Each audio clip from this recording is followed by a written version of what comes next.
Après des décennies de réflexion et 4 ans de travaux, c'est un musée symbole qui ouvre ses portes à Washington. Le National Museum of African American History and Culture entend redonner toute sa place à la contribution des Afro-Américains dans l'histoire des États-Unis, dans ses épisodes les plus sombres comme les plus glorieux. Esclavage, ségrégation, lutte pour les droits civiques, tout cela et bien plus encore est raconté à travers 3000 objets. Ce n'est pas l'histoire des Noirs par les Noirs, c'est davantage un regard porté sur l'Amérique à travers les yeux de cette communauté, explique le directeur. Il s'agit de comprendre les notions américaines d'optimisme, de résilience, d'égalité qui sont liées à cette communauté. Donc, en substance, le message est « Voici votre histoire indépendamment de qui vous êtes ».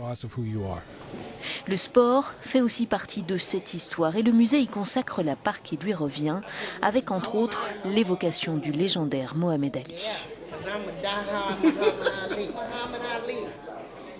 Nous sommes à une époque en Amérique où la race compte de nouveau et cet endroit peut contribuer à donner de vraies opportunités pour discuter et peut-être trouver une forme de réconciliation.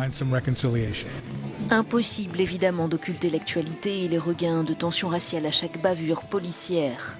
En inaugurant le musée, Barack Obama y a fait référence, espérant qu'il favorise la compréhension, la sympathie et l'empathie.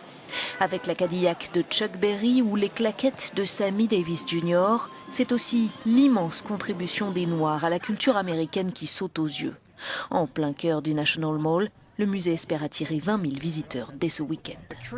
Notre correspondant de conclure, ces créateurs ont voulu faire de ce musée un endroit où tous les Américains pourraient en apprendre plus sur l'expérience afro-américaine et ce qu'elle représente.